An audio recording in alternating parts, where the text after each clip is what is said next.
আসসালামু আলাইকুম শিক্ষার্থী বন্ধুরা, কেমন আছো তোমরা সবাই? ক্লাস 10 এর একটা নতুন একাডেমিক প্রোগ্রামের ক্লাসে তোমাদের স্বাগতম। আজকে জেনারেল ম্যাথের which is ত্রিকোণমিতিক অনুপাত, এটার ফার্স্ট লেকচার আজকে আমরা কভার করব 31 32। আর আমার পরিচয় হচ্ছে, আমি হচ্ছে মাহাদি, বর্তমানে পড়াশোনা করছি বুয়েট সিভিল ডিপার্টমেন্টে, আমি হচ্ছে 22 ব্যাচ। তাহলে চলো আমরা শুরু করে দিই আমাদের ক্লাস। তার আগে বলো যে আমার সাউন্ড তোমরা প্রপারলি শুনতে পাচ্ছ কিনা। ঝামেলার কিছু না, আমরা আমাদের মেইন পড়াশোনায় চলে যাচ্ছি। সো প্রথমে আমরা প্রবলি হচ্ছে তোমরা হায়ার ম্যাথে অলরেডি এই চ্যাপ্টারটা কভার আপ করে আসছো, তাই এখানে আসলে বেশি একটা ঝামেলার কিছু হবে বলে আমি মনে করি না। প্রথমে আমরা সমকোণী ত্রিভুজের বাহুগুলোর নামকরণ নিয়ে একটু জানার চেষ্টা করি। খুবই ইজি একটা কনসেপ্ট, সেটা হচ্ছে যখনই আমার একটা সমকোণী ত্রিভুজ থাকবে সেখানে বাই ডিফল্ট আমার একটা অতিভুজ থাকবে, একটা উচ্চতা থাকবে, প্লাস একটা ভূমি থাকবে। এই দুইটা জিনিসের জন্য আমি হচ্ছে অ্যাঙ্গেলটাকে ডিটারমাইন করব, মানে কোন কোণের সাপেক্ষে বেসিক্যালি আমি এই উচ্চতার ভূমিটা বের করব। তো দেখো এইখানে যদি আমি ট্রায়াঙ্গেল এবিসির দিকে একটু খেয়াল করি, এখানে আমাকে চুজ করা হয়েছে অ্যাঙ্গেল বিএসি। তো অ্যাঙ্গেল বিএসির জন্য আমরা জানি সন্নিহিত বাহু হচ্ছে আমার এবি, অতিভুজ ব্যতীত যেটা আমার কোণের সাথে লাগানো সেটা হচ্ছে আমার সন্নিহিত বাহু, এবং এক্স্যাক্টলি কোণের উল্টো দিকে অপোজিট সাইডে বা বিপরীত পাশে যে বাহুটা আছে সেটা হচ্ছে আমাদের বিপরীত বাহু। এবং দেখো এখানে সেটাই বলা আছে, অ্যাঙ্গেল বিএসি এর জন্য আমার সন্নিহিত বাহু হচ্ছে এবি এবং বিপরীত বাহু হলো বিসি। সিমিলারলি আমরা যদি এখানে অ্যাঙ্গেলটা চেঞ্জ করে দেই, আমি যদি এখানে অ্যাঙ্গেল বিএসি এর বদলে অ্যাঙ্গেল এসিবি নিয়ে একটু চিন্তা করি, তাহলে সেই ক্ষেত্রে অতিভুজ আমার কনস্ট্যান্ট, বাট এইখানে সামনের কোণের জন্য যেটাকে আমরা ধরেছিলাম বিপরীত বাহু, এই কোণের জন্য সেটা হয়ে যাবে আমার সন্নিহিত বাহু, এবং সিমিলারলি যেটা ছিল আমাদের সন্নিহিত বাহু সেটা হয়ে যাবে আমাদের বিপরীত বাহু। এই কনসেপ্টটা ত্রিকোণমিতিক অনুপাতগুলা নির্ণয় করার জন্য অনেক বেশি ইম্পর্টেন্ট। আচ্ছা, তাহলে এই কনসেপ্টটা যদি ক্লিয়ার হয় তাহলে জাস্ট এই চিত্র থেকে প্রথম চিত্রটা দেখে আমাকে বলো তো যে আমি যদি এই ট্রায়াঙ্গেল ডিএফ এর মধ্যে থিটা কোণ নিয়ে চিন্তা করি, তাহলে আমার এই থিটা কোণের সাপেক্ষে সন্নিহিত বাহু কোনটা হবে? ঝটপট ইয়েস, ডিই হচ্ছে আমাদের সন্নিহিত বাহু।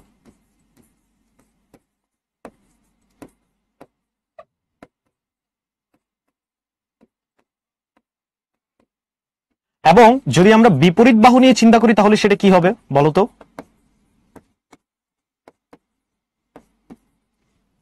বিপরীত বাহু কোনটা হবে?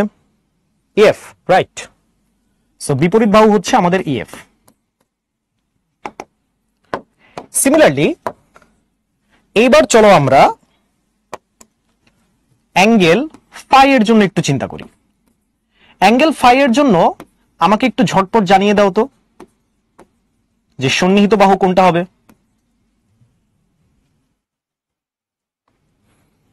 সন্নিহিত বাহু হবে আমাদের ইএফ, এবং আমাদের বিপরীত বাহু কোনটা হবে?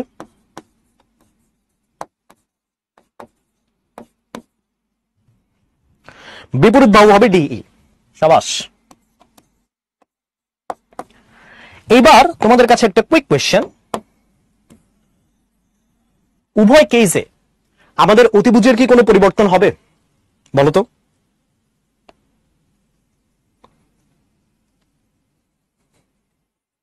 অবশ্যই হবে না। তাহলে অতিভুজ বোথ কেসে কোনটা হবে? অতিভুজ হবে আমাদের ডিএফ।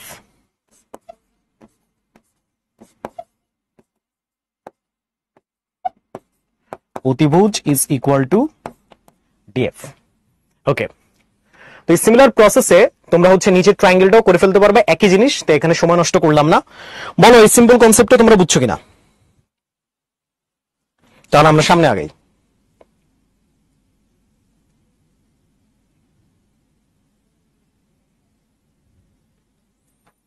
ওকে, সবাই বলেছো ক্লিয়ার, ফাইন, ঠিক আছে। এবার আমরা ট্রায়াঙ্গেলের সিমিলারিটি নিয়ে একটু আলোচনা করব।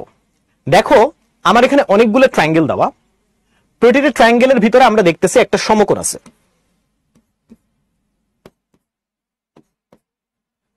পাশাপাশি আমরা দেখতে পাচ্ছি যে তাদের একটা সূক্ষ্মকোণ, সেটা হচ্ছে প্রতিটা ট্রায়াঙ্গেল ওয়াইজ কনস্ট্যান্ট। দেখো চারটা ট্রায়াঙ্গেলের মধ্যে থিটা আছে। এখন যেহেতু একটা ত্রিভুজের তিনটা কোণ থাকে, আমরা একটা সমকোণ পাইলাম, আমরা থিটাও পাইলাম, তার মানে এটা বাদে যে কোণটা আছে সেটাও কি সেম হবে না? সেটাকে যদি আমি ফাই দ্বারা রিপ্রেজেন্ট করি তাহলে সেটাও কিন্তু প্রতিটা ত্রিভুজ ভেদে একদম সমান হবে। তাহলে এবার খেয়াল করে দেখো, যতগুলো ত্রিভুজ এখানে আছে সবগুলোর রেসপেক্টে কিন্তু তিনটা কোণই আমাদের সমান। এখন তিনটা কোণ যদি আমার একটা ত্রিভুজের সমান হয়, তাহলে এই ধরনের ত্রিভুজগুলোকে আমরা কি বলতে পারি? সদৃশকোণী ত্রিভুজ। সদৃশকোণী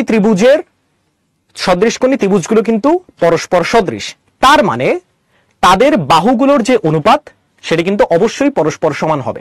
সেটাই হচ্ছে এখানে বলা হচ্ছে। দেখো, তারা সবাই যেহেতু সদৃশ ত্রিভুজ, তার মানে এখানে প্রথম ত্রিভুজের লম্ব অর্থাৎ AC is equal to divided by প্রথম ত্রিভুজের অতিভুজ অর্থাৎ এবি ইজ ইকুয়াল টু দ্বিতীয় ত্রিভুজের লম্ব বাই অতিভুজ, তৃতীয় ত্রিভুজের লম্ব বাই অতিভুজ, এবং এটা চলমান থাকবে।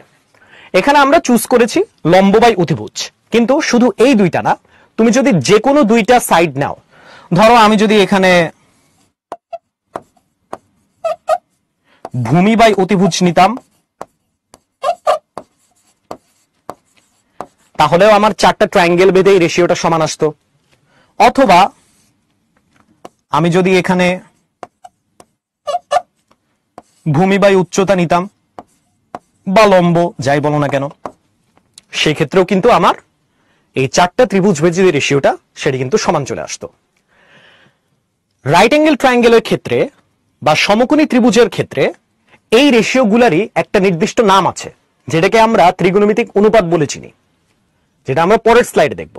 দেখো, এই জায়গাতে একটা খুবই এলিমেন্টারি কনসেপ্ট, আশা করি তোমরা জানো, যে যখন আমরা এখানে একটা অ্যাঙ্গেল ডিফাইন করা থিটা, এই থিটার সাপেক্ষে যখন আমরা তার বিপরীত বাহু এবং অতিভুজের রেশিওটা নিব, তখন সেটা হচ্ছে আমাদের সাইন থিটা হিসেবে আমরা ডিনোট করব।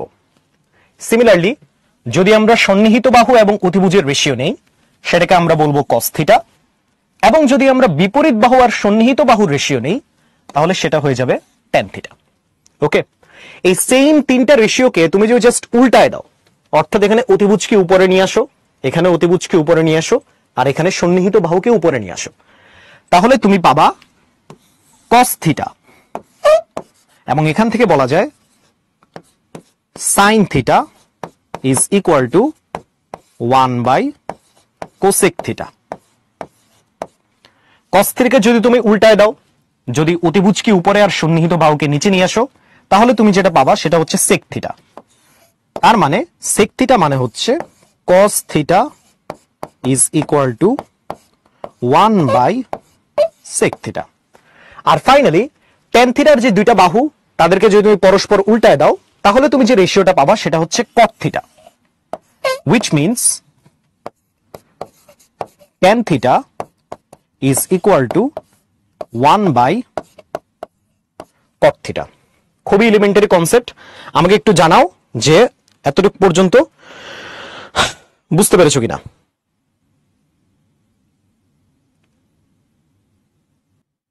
সদৃশ ত্রিভুজের অনুপাত কিভাবে সমান হয়, এটা তো সাদৃশ্যতার তোমার ধর্ম, যে যখন তুমি আবার চলে আসবে তারা কি। ওকে, তাহলে চলো আমরা সামনে চলে যাই। আমরা এখন সরাসরি ম্যাথে চলে আসি। তো দেখো, এখন এই ম্যাথে কি বলা হচ্ছে, যে ট্রায়াঙ্গেল এবিসিতে sec theta is equal to 13/12 হইলে সাইন থিটা প্লাস কস থিটার মান কত। খুবই এলিমেন্টারি কনসেপ্ট, একটা ট্রায়াঙ্গেল আঁকাই কিন্তু খুব সহজে এটাকে সলভ করা যায়। তো চলো আমরা একটা ট্রায়াঙ্গেল আঁকাই। আমরা একটু আগে সূত্র থেকে কি পড়ে আসলাম, সূত্র থেকে পড়ে এসেছি sec theta is equal to কত, এটা হচ্ছে তোমার অতিভুজ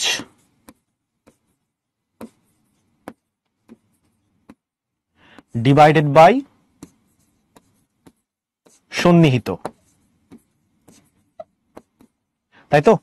তো চলো এখানে আমরা একটু লেবেলিং করি, এ বি সি, এবং এই জায়গাকে আমরা বললাম থিটা, এইটা হচ্ছে 90 ডিগ্রি। তাহলে প্রশ্ন মতে এই রেশিওটার মান কত দেওয়া, এই রেশিওটার মান দেওয়া হচ্ছে 13/12। তাহলে দেখো, দুইটা সাইডের লেন্থ কিন্তু অলরেডি প্রশ্নে দেওয়া আছে, তো আমরা জাস্ট ট্রায়াঙ্গেলের মধ্যে বসাই দেই। অতিভুজের মান হচ্ছে 13, আর আমার সন্নিহিত যেটা সেটার মান হচ্ছে 12। তাহলে এবার পিথাগোরাস থিওরেম যদি তোমরা অ্যাপ্লাই করো, তাহলে দেখবা আমার বিপরীত যে বাহুটা অর্থাৎ এসি, এর মান আসবে 13 square minus 12 square is equal two 5।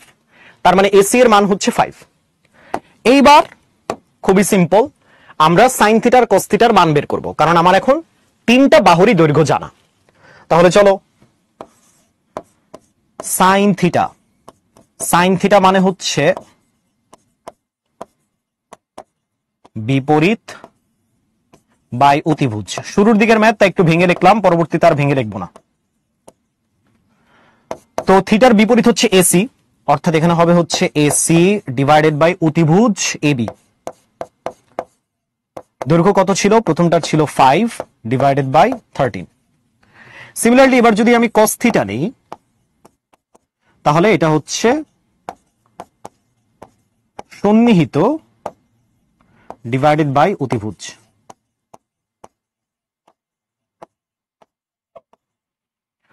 তাহলে কত হবে এটা?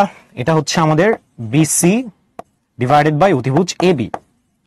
দৈর্ঘ্য কত ছিল? 12/13। এই তো দেখো আমাদের মান বের করা শেষ। এখন সিম্পলি আমরা যোগটা করে ফেলি। আচ্ছা, যোগটা যদি করি তাহলে এখন sine theta plus cos theta এর ভ্যালু হচ্ছে 5/13 প্লাস 12/13, অর্থাৎ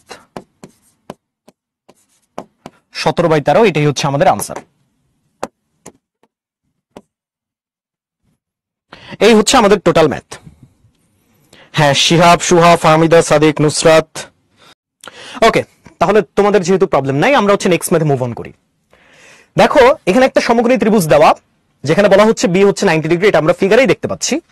এর আলোকে আমাকে প্রমাণ করতে বলা হয়েছে যে এই জিনিসটা আসলে প্রমাণ করতে বলা হয়েছে। এটা দেখতেই পাচ্ছ, এটা একটা প্রমাণ। প্রথমত আমরা যে কাজটা করে ফেলি, জিনিসটা আমার এখানে দুইটা বাহুর দৈর্ঘ্য দেওয়া, আমি চাইলেই কিন্তু পিথাগোরাস ব্যবহার করে 3 নম্বর বাহুর দৈর্ঘ্যটা বের করে ফেলতে পারি। তাহলে দেখো 3 নম্বর বাহু অর্থাৎ এবি এর দৈর্ঘ্যটা কত হবে? এটা হচ্ছে 2 square minus √3 whole square. Value আসবে হচ্ছে 1। তার মানে এবি এর দৈর্ঘ্য হচ্ছে 1। এইবার কিন্তু সিম্পলি আমরা এই cos a, tan a, sin a, cot a এগুলার মানগুলো বসাই দিলেই আমরা বাম পক্ষ ডান পক্ষ মিলিয়ে ফেলতে পারবো। তাহলে চলো আমরা করি সেটা। একটু কালারটা চেঞ্জ করে নেই। ওকে, সো প্রথমে আমরা চলে আসি লেফট হ্যান্ড সাইডে। লেফট হ্যান্ড সাইড কি আছে? স্টেটমেন্টটা আরেকবার একটু তুলি। cos a divided by 1 minus tan a plus sin a divided by 1 minus cot a। এবার জাস্ট মানগুলো বসায় দাও। cos a মানে কি? cos a মানে হচ্ছে সন্নিহিত ডিভাইডেড বাই অতিভুজ। এই কোণ নিয়ে যেহেতু আমরা কাজ করতেছি, এর সন্নিহিত হচ্ছে আমাদের এবি, অতিভুজ হচ্ছে 2। তার মানে এখানে cos a এর মান হচ্ছে 1/2। 1 minus tan a, tan a মানে হচ্ছে বিপরীত বাই সন্নিহিত, অর্থাৎ বিপরীত হচ্ছে আমার √3, সন্নিহিত হচ্ছে আমার 1। তার মানে এখানে আসবে হচ্ছে √3/1। এরপর কি আছে? এরপর আছে হচ্ছে আমাদের sin a। sin মানে কি? বিপরীত বাই অতিভুজ। বিপরীত হচ্ছে আমার √3, অতিভুজ হচ্ছে আমার 2। তার মানে এটা হচ্ছে √3/2। আর নিচে 1 মাইনাস cot a কি? cot a আসলে tan এর উল্টা। তার মানে tan a যদি আমার √3 হয়, cot a হইতে হবে 1/√3। এই তো, এখন তো সিম্পল জাস্ট যোগ বিয়োগ। তো চলো আমরা শুরু করে দেই। কি আছে এখানে? প্রথমে এখানে আসে হচ্ছে 1/2 1 মাইনাস √3 প্লাস দিলাম, একটা √3 চলে আসলো, আর এখানে থাকলো হচ্ছে, আচ্ছা ঠিক আছে একটু ভেঙে ভেঙে লিখি।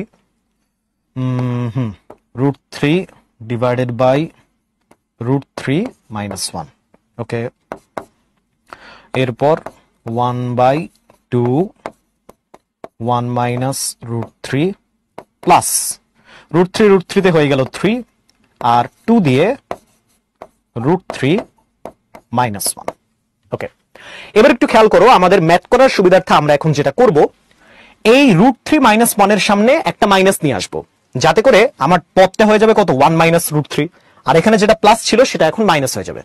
তাহলে আমার জিনিসটা আসতেছে কেমন, 1/2 1 মাইনাস √3, এখন হবে মাইনাস 3/2 1 মাইনাস √3। এই কাজটা আমরা কেন করলাম যাতে আমাদের ম্যাথ করতে পরবর্তীতে সুবিধা হয়। তাহলে এবার হচ্ছে আমরা নিচের লাইন থেকে করা শুরু করি। ওকে, তাহলে এখানে আসতেছে হচ্ছে 1 মাইনাস 3 ডিভাইডেড বাই 2 1 মাইনাস √3। তাহলে কত আসলো, -2 2 1 মাইনাস √3, তাহলে আসলো হচ্ছে -1 ডিভাইডেড বাই 1 মাইনাস √3। একটু ভালো করে খেয়াল করে দেখবা যে আমার ডান পক্ষে যে জিনিসটা আছে এখানে কিন্তু সেই জিনিসটা আসে নাই। সেই জিনিসটা আনার জন্য এখন আমাকে যে জিনিসটা করতে হবে সেটা হচ্ছে এই যে এই সংখ্যাটা দেখছো, এই যে এই নাম্বারটা 1 মাইনাস √3, এই নাম্বারটার অনুবন্ধী দিয়ে লব এবং হর উভয়কে আমরা গুণ করে ফেলবো। তাহলে দেখো এখানে ইনিশিয়ালি দুইটার মাঝখানে মাইনাস আছে, আমাকে যদি অনুবন্ধী নিতে হয় তাহলে 1 প্লাস √3 নিয়ে কাজ করতে হবে। আমি যদি অনুবন্ধী দিয়ে উপরে নিচে মাল্টিপ্লাই করি 1 প্লাস √3, আর এখানে আসলো 1 মাইনাস √3 ডিভাইডেড বাই 1 প্লাস √3। এইবার দেখো এখন আমাদের ম্যাথটা অনেকটা সহজ হয়ে যাবে। তো আমার উপরে তো কিছু করার নাই, উপরে এটাই থাকবে 1 প্লাস √3, কিন্তু নিচে একটু ভালো করে খেয়াল করো, এখানে কিন্তু আমরা সুন্দর মতো a স্কোয়ার মাইনাস b স্কোয়ারের সূত্র অ্যাপ্লাই করতে পারি, কারণ এটা a minus b a plus b ফরম্যাটে আছে।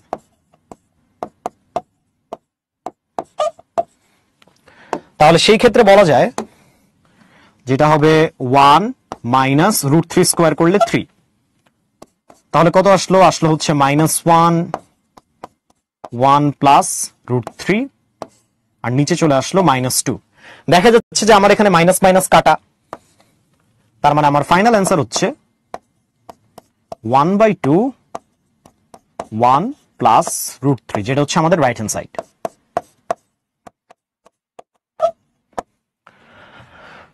ওকে, শেষ। দেখো আমি এখানে যেটা করছি, প্রথমত আমি 3টা বাহুর দৈর্ঘ্য বের করে নিছি যাতে করে আমার ম্যাথটা করতে সহজ হয়। তারপর আমি জাস্ট ত্রিকোণমিতিক অনুপাত অনুযায়ী অনুপাতের যে মানগুলা সেগুলো এখানে ইনপুট করছি, করার পর সিম্পলি যোগ বিয়োগ করছি। যোগ বিয়োগ আমার এই পর্যন্ত সিম্পলি চলে গেছে। চলে যাওয়ার পর আমি দেখলাম যে জিনিসটা আমি উত্তর আকারে পাইছি সেটা আমার ডান পক্ষের সাথে মিলছে না। এখন এটা মিলানোর জন্য আমি কি করব, আমি দেখলাম যে আমার ডান পক্ষে 1 প্লাস √3 আসছে। তার মানে কি 1 প্লাস √3 আনার জন্য আমি উপরে নিচে 1 প্লাস √3 দ্বারা মাল্টিপ্লাই করে নিলাম। মাল্টিপ্লাই করলে দেখা যাচ্ছে যে আমার নিচে হরে যে টার্মটা সেটা a square minus b square ফরম্যাটে চলে গেল। চলে যাওয়ার পর আমি দেখলাম যে এখানে একটা -2 চলে আসছে আর এখানে -1, দুইটা কাটার পর আলটিমেটলি আমার রাইট হ্যান্ড সাইডের যে এই পদটা সেটা কিন্তু আমরা অবটেইন করে ফেলেছি। কিভাবে বুঝবো? Multiply theta 1/√3। tan থিটা মানে কি? tan থিটা মানে হচ্ছে বিপরীত বাই সন্নিহিত। তো যেহেতু আমরা থিটা অ্যাঙ্গেল নিয়ে কাজ করতেছি, এর বিপরীত হচ্ছে আমার pm, pm এর ভ্যালু হচ্ছে 1, সন্নিহিতর ভ্যালু হচ্ছে √3, অর্থাৎ mn এর মান হচ্ছে √3। তো তুমি যদি পিথাগোরাস অ্যাপ্লাই করো তাহলে ইজিলি দেখবা যে আমার এই জায়গাতে অতিভুজের মান কত আসবে, এটা হচ্ছে 3 + 1, এটা আসবে হচ্ছে 2। তাহলে কোসেক থিটা মানে কি? কোসেক থিটা মানে হচ্ছে অতিভুজ বাই বিপরীত।